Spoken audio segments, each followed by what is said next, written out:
The DOJ made some serious errors when it dropped Friday's 3+ million pages of documents related to the Epstein files. Numerous victims had their names revealed, many of whom had never come forward before. The Wall Street Journal says at least 43 victims have been named, some of them over 100 times in these files.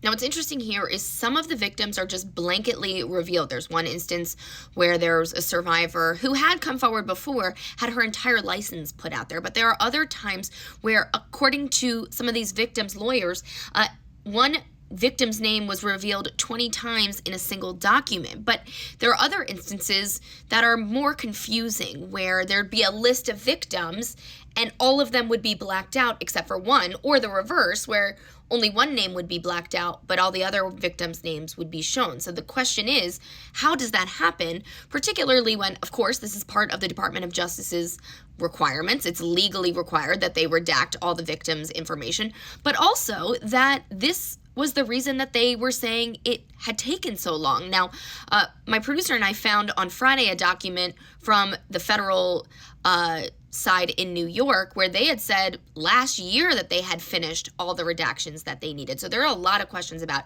how this has happened when this was the main reason that it has been over a month and a half since we've seen the documents deadline pass.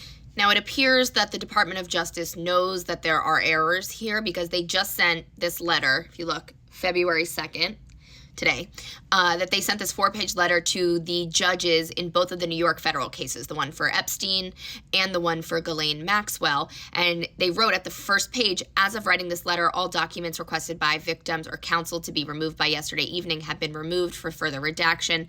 And the department is continuing to process any new requests and to run its own searches to identify other documents that may require further redaction. So it appears that they say that they are working on this and that they've pulled some of these documents down, but really important to note that a lot of the reason that all of this happened is because so many journalists and people were reading these documents, and they're the ones that alerted the Department of Justice.